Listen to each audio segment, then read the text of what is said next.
Okay, so a reflection is a mirror image about a line or axis, and you guys did reflections last year, but you only did the reflection about the x-axis. So you would have reflected down or up, right? And that was how you got the leading coefficient of a parabola. So the sine of the x squared value, if it was negative, your parabola was concave down because it actually reflected it down. And when it was a positive leading coefficient or a positive x squared value, your parabola was up because it had a positive leading coefficient. The reason why that was is because it wasn't reflected. When it had a negative leading coefficient, it was reflected in the x-axis and caused it to be down. Okay? So we're going to deal with that, but in just more detail, and we're also going to reflect about the y. So I want a smaller pen. So we're going to compare f of x equals negative f of x. So we are going to graph this equation first. So x squared minus 4x plus 4. You can punch it into your calculator.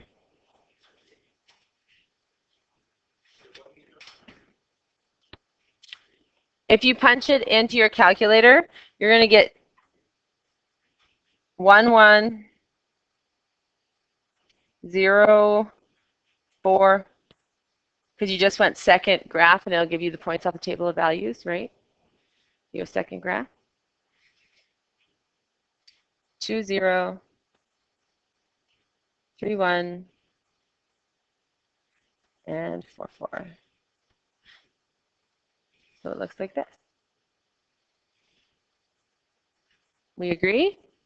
Now, if you weren't sure if, oh, I have a really wonky window. If you weren't sure if 2, 0 was the vertex, you could find it, right? I'm going to remind you how to find it on your calculator, just to make sure that it actually is, which is. So how do you find the vertex of the minimum? In this case, it's a minimum because it's the smallest, right? Whenever we want to do any type of calculations, we're going to go into the calculating screen. And the calculating screen is actually second trace, because if you look behind the second trace, I wish I had my calculator on my screen, but I don't. If you looked at the second trace button, what's behind it? Calc. So whenever we're calculating anything, that's where we want to go. So we go second trace, or get this into calc, and we want to find the minimum. So we're going to go to 3 and hit enter. If it was concave down, we'd look for the maximum. Now, what does it say to us? It says left bound. So you want to be left bound of whatever the heck you're finding, and you're finding the minimum. So you're going to go on the left side of the minimum somewhere and make sure it's blinking. So I'm going to arrow over, and as long as it's blinking on the left-hand side of this minimum, so anywhere over here, if it's blinking, you're good. Hit enter. Then it says right bound. So you need to be on the right-hand side of whatever you're finding, and we happen to be finding the minimum. So we're going to go on the right bound of it. And we're going to hit enter. And then it says guess. I don't know why it makes us do this, but you just hit enter because now it's going to do something. It's magic. And its magic says that it's at 2 and 0. So we know that that's actually the minimum. Because sometimes the minimum isn't a nice perfect point, right? So it's not going to show up on your table of values. So you can't just, I get some people like drawing some crazy graphs and they make a minimum and or they do like a square bottom and up. Like, no, like you need to find your minimum if it isn't on the table of values. And you can use your calculator to find it. All right, so now you could actually type the negative in front because the negative goes in front of f of x. So you could put the negative in front of here. I'm just going to show you. So you could go, technically this is f of x equals this. So you could go negative f of x equals x squared minus 4x plus 4. It's with the y, right? So it's going to affect all the y's. If it's with the x's, it'll affect the x's. The catch here, though, is if I try and move this over here, what's it going to do? It's going to make every term the opposite sign, right? Because I'd actually have to divide this by -1 and this by -1 and this by -1. So it would actually be f of x equals negative x squared plus 4x minus 4. It applies to everything. And that's why I told you if you just had a vertical translation on a transformed graph, it wouldn't be a big deal because you could just plop it at the back and you'd be fine. But remember I said if there's a vertical stretch or there's a reflection in the x-axis in this case, you have to start it with the f of x and apply it to the transformed graph or you're going to not make it right. If I just went and applied it to here like I wanted to, I'd put a negative here. Would that be right? No, I would have forgot to apply it to the rest. So you have to remember to apply to the whole thing. If it's a vertical stretch or a reflection in the x-axis, it applies to the whole thing, not just in front of the x squared. Okay? So we don't actually need to use our calculator from here. We know, yeah? The whole thing? Yep, absolutely. So we actually don't even need our calculator at this point. We have the points. What we know is that that negative affects only the y's, correct? So our x values are going to stay the same, and our y values are going to be multiplied by -1. So reflections and stretches, you actually multiply the y by. Okay? So in this case, all of our y's are going to be multiplied by -1, and it's going to cause the reflection in the x-axis. Because if I take a y value up here and I multiply it by -1, it puts it down here. If I have a y value down here and I multiply it by -1, it puts it up top. So that's how it gets to reflect in that x-axis. Okay? So I don't need my calculator. This x value is going to stay the same. It's going to be at 0. But instead of being at 0 and 4, it's going to actually be at 0 and -4. Because our mapping is xy becomes x and -y, right? So this here at 1 and 1 is going to go at 1 and -1. This one's at 2 and 0. It's going to stay at 2 and 0. This one's at 1 or 3 and 1. It's going to be at 3 and -1. And then, bless you, 4 and 4 is going to be at 4 and -4.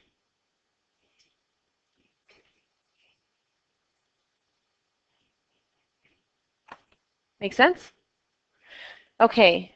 So invariant points are points that do not change. Okay? They're the points that do not change. They will ask you for these.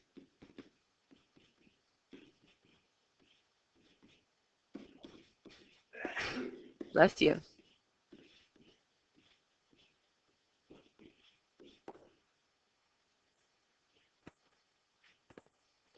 So in this case, what points aren't going to change?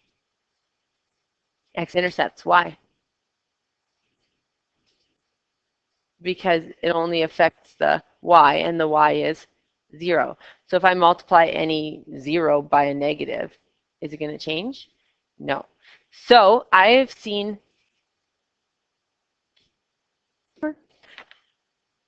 Okay. So how does this graph affect this one? There's a reflection, and it always reflects in the opposite. So this affects the y's, the y values, right?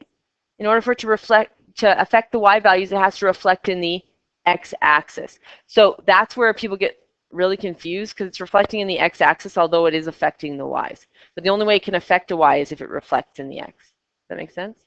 So it's a reflection in the x-axis.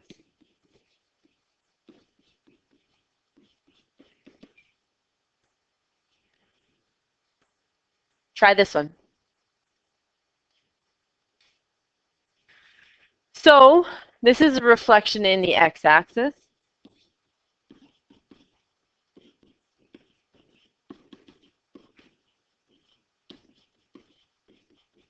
Which means your xy is going to become x and -y, because it affects the y's.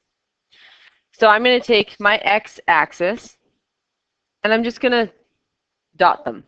Why would I do that? Because they don't change. They're the invariant points, right? And then I'm going to take this point because it's an important one, and I'm going to move it. So it's at -1 and 4. It's going to be at -1 and -4. And then I can just connect.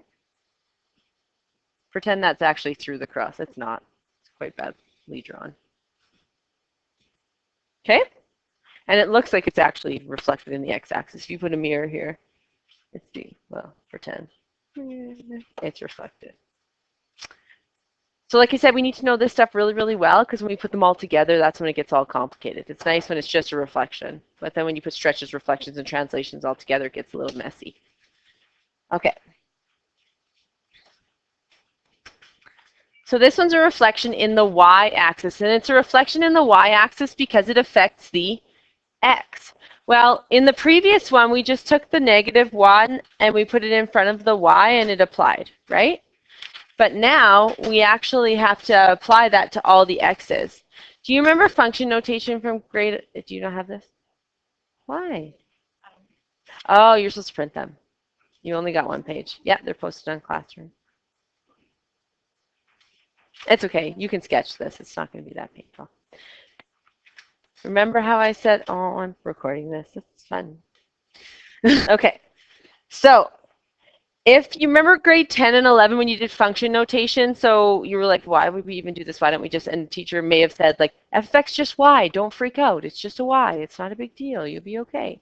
The reason why you were taught f of x, and it was not actually just y, it's like it could be representative of y, is you did like, say the function was f of x equaled x plus 3. You don't have to write this. I'm just reminiscing about grade 10 because it was so much fun. So if they said find f of 1, what did you do? You put 1 in for the x, right? Because this is just what x is, right? That's what your teacher told you to do. And so you went 1 plus 3 and you told me it was 4. So same thing here. This is f of negative x. So what it's saying is for every x, I'm just going to take that x, I'm going to huck it behind my head, and I'm going to replace it with negative x. So in this function here, this one, it's actually going to become, y is, I don't know why I put that. Y is actually going to become, instead of x squared, I'm going to take that x, I'm going to huck it behind my head, and I'm going to replace it with negative x. And I'm going to square it. And then this minus 4, and then instead of x, I'm going to huck it behind my head, I'm going to replace it with negative x, and then plus 4. Okay? Now what happens when I square a negative? So negative x squared. It becomes positive. So this would actually just be x squared. And then negative 4 times negative x is positive 4x plus 4. Okay? So that original function was 2, 0, I think this, and then I think it was 0 and 4. And 4 and 4? Was that how it was? Unless this function changes to the same one, it should be as the previous page.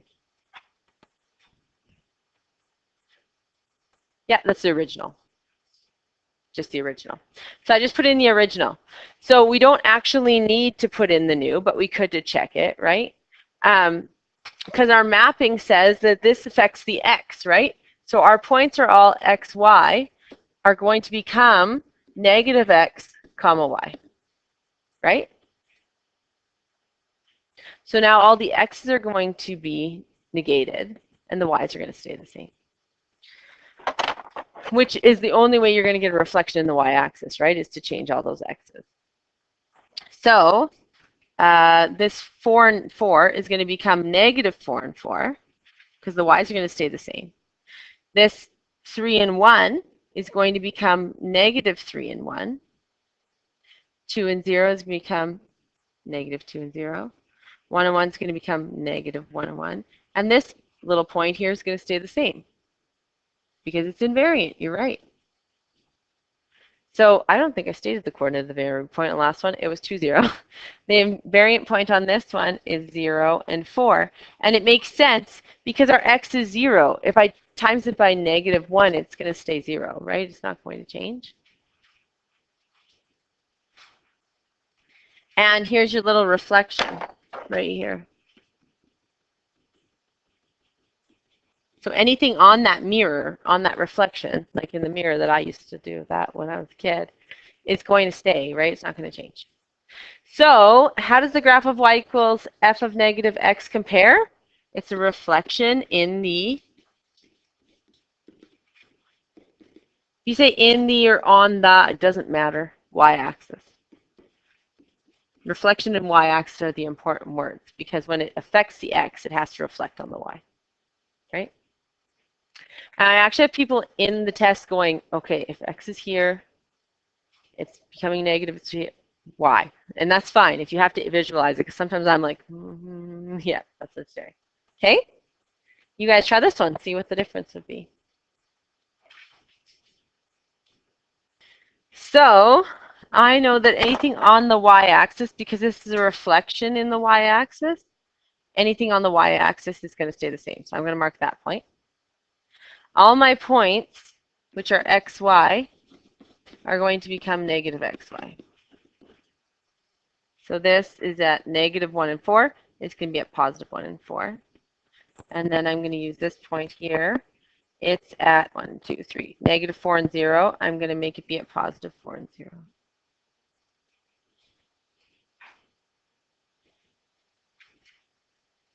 And normally, like I said, connect them as you go along so that you don't do what I did where I just sat there for a second and was like, which ones connect? When it's an easy one like this, it's not too bad, but when they're really complicated, it's a little harder.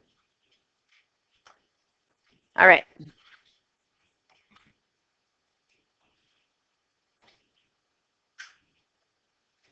So the graph of f of x is shown. This is the basic f of x graph. This is what we're going to do to it. So if you have different colors, it's a lot easier because then you can actually see which one it is. So I'm going to underline this one in red, and I'm going to make it be my red graph. This is a reflection in what? Yep. And it affects the y's. So it's a reflection in the x.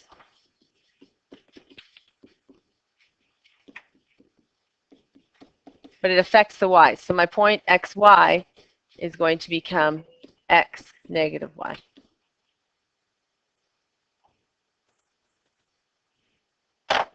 And this one, which is blue, is a reflection in the y-axis. It's with the x, so it affects the x. So my xy is going to become negative xy. You try and graph them. So the negative f of x, my x's are all going to stay the same, but my y's are going to be negated. So these are going to stay the same, this point here, and this point here. Now don't falter to this because I've seen it happen on unit tests. People will tell me there's only 2 invariant points because they're bolded. Watch yourself. This one's invariant as well, even though it's not bolded, because it still crosses the x-axis, right? It doesn't change. So don't say there's 2 because that happens all the time. I think it's just you draw your eyes to the bolded and write it down. And on diplomas, they can be complicated. They can be like, how many invariant points are there when it's negative f of x is a, and how many invariant points there are when it's f of negative x is b, and how many invariant points are there when this, and what's a times b times c? Well, if you don't know the invariant point for one of them, you don't get it for all of them, which would really not be cool. But that's why you have to know your stuff really, really well, and that's why the diploma questions are a bit harder. And by a bit hard, I mean sometimes quite hard, because it's just one little oopsie, right? Okay. Now, this is at 1, 2, 3, 4. 4 and 1, 2, 3, 4, 5, 6. So negative 4 and 6. So it's going to be at negative 4 and negative 6. 1, 2, 3, 4, 5, 6. So this point to this point. And then this one's at negative 1 and 6. So it's going to be at negative 1 and negative 6. And then this one's at 0 and 4. So it's going to be 0 and negative 4. And it's going to cross to here.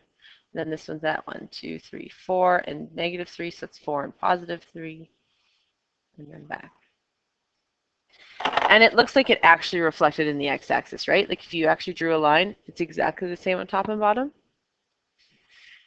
Then, reflection in the y-axis means it affects the x's. So this is the only invariant point right here. This one's at 1, 2, 3, 4, 5, negative 6, so it's going to be at 0 and positive 6. And then this one's at, I can't remember, 1, 2, 3, 4, 4 and negative 4 and 6, so it's going to be at positive 4 and 6.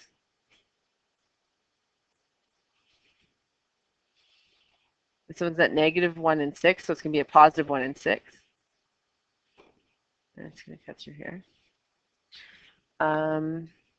This one's at 1, 2, 3, 4 and negative 3, so it's going to be at negative 4, negative 3.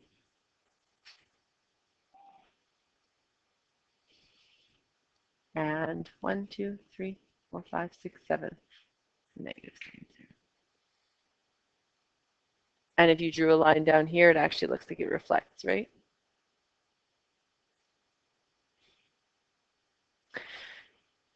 This one says the graph drawn in the thick line is a reflection of the thin line. So the thick line is the reflection. So the thin line is the original.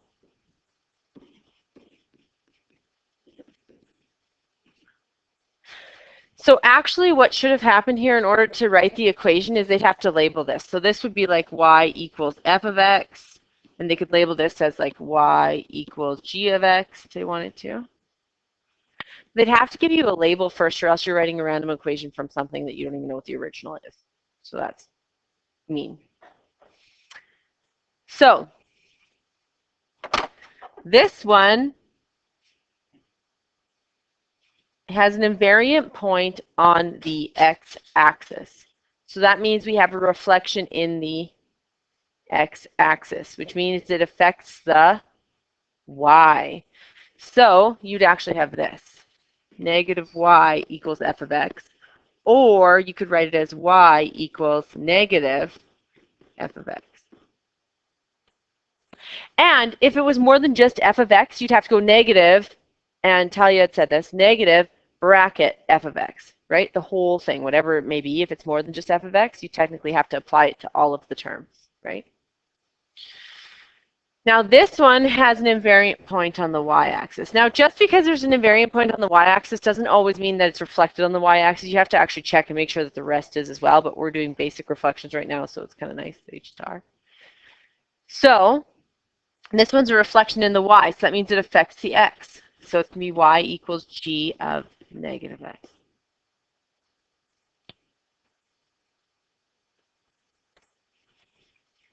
So write the equation of the image of y equals 10 to the x after a reflection on the y. So if it's a reflection on the y, it affects the x. And if it affects the x, it affects the x variable as well in your equation. So we're going to get y equals 10 to the negative x. And that's an exponential function, which we'll be doing later on too. The catch with transformations is you actually don't even need to know what that function looks like. You can still answer all these questions, right? This one's a radical function. It's going to be one of the last units we're going to do. It has a reflection in the x-axis. So if it's a reflection in the x-axis, it affects the y.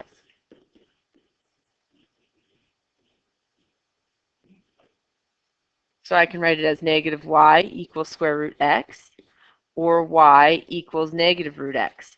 Now remember, what if this function had been this instead? Instead of y equals square root x, what if it was y equals square root x plus 3? What if that exact same question was y equals square root x plus 3? What would change?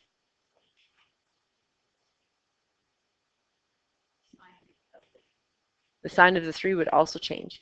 Because you could either start the negative with the y and move it over, and it would affect everything. Or you could have to remember to do it like this. Y equals negative square root x plus 3, which means it's y equals negative square root x minus 3. Right? So you can either start it with the negative y and divide it over to each term, or you can put it in front in brackets and apply it. Okay?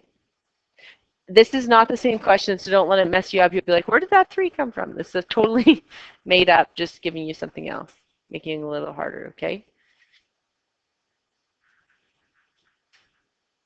Because on diplomas, that's where more of the errors happen, is when it's a transform graph that you transform, not just a basic one.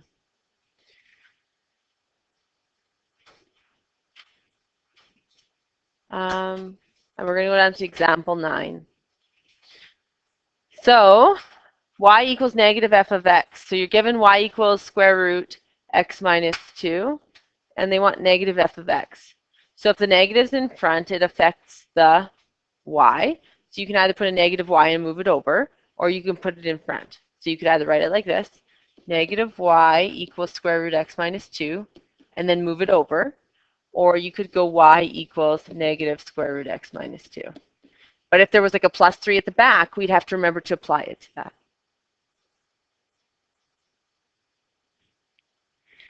This, often people find this one easier.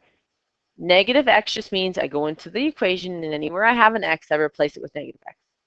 Okay? Just function notation. So I'm going to go y equals square root. I'm going to take this x here, this little x right here. I'm going to huck it behind my head, and I'm going to replace it with negative x. And then I just write minus 2.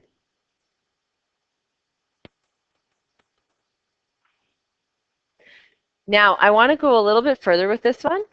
If they asked you for the reflection and the translation on this one, most people would tell me it's a reflection in the y, and it's moved 2 to the right because it's a minus 2.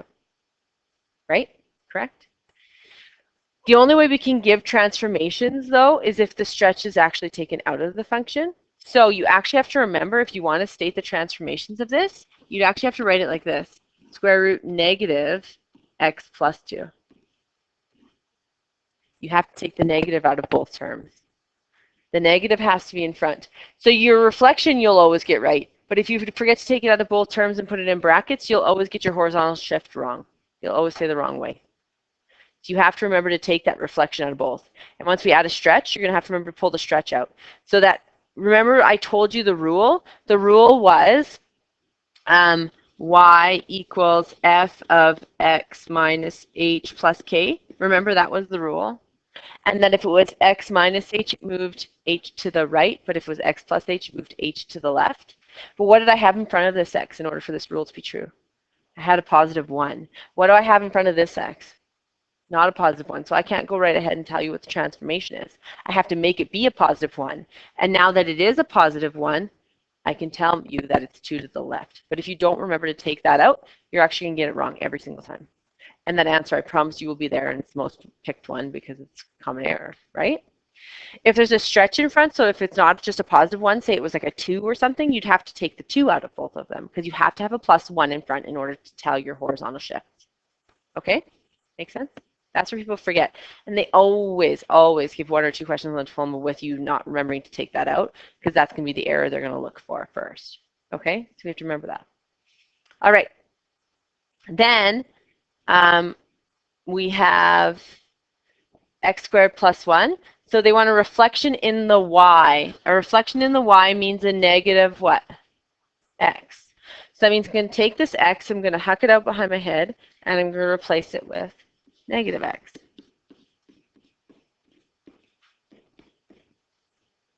What's negative x squared?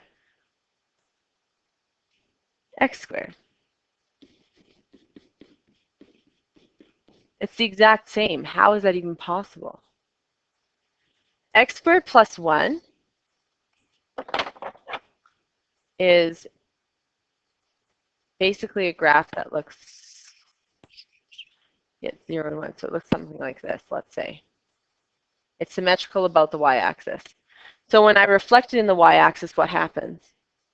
It stays the same. This arm's going to go over here, and this arm's going to go over here. Imagine that these are actually the same distance apart. They're not. They're drawn really terribly. But this one would actually just land on this one, and that one would land on that one. So that's why that one doesn't affect.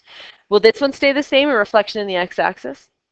No, it's going to cause the whole thing to go down. Remember, if I have a reflection in the x-axis, it affects my y. So I can do this either way. I can go negative y equals x squared plus 1, and then divide the negative 1 over. Or you could go y equals negative 1 and write it in brackets and remember to distribute it. Either of those methods is correct, but you have to do one more step after either of them to get the right answer. So this one I would divide by negative 1, and I get y equals negative x squared minus 1. And then this one I would distribute the negative 1 in. So I get negative x squared minus 1. Either way, same answer, right? But it's up to you which way you like better. I don't really care. Yeah. For A, since those are technically same, does it matter which one? Or would you consider technically? The way a test would be worded if it was a question like that is it would say, what's the equation, like they given this function, what is the equation with the reflection in the y-axis? And then it'd be like A, B, C, D. Okay. And you would end up picking the one that's the exact same because it didn't change. Or if this one, you would pick into reflection in the y-axis or x-axis, then you pick that one. It's usually like a multiple choice. So here's your assignment. And I have to look at it because I keep forgetting to correct it, but I don't have to explain this one because it's really weirdly worded.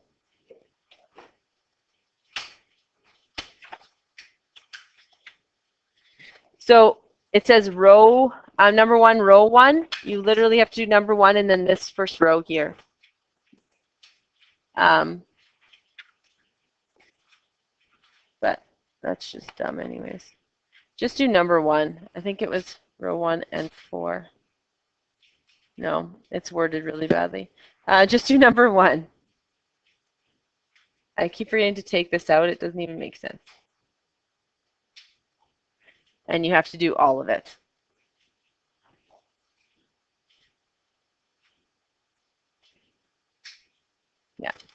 It's not a big assignment, but just do all of number 1.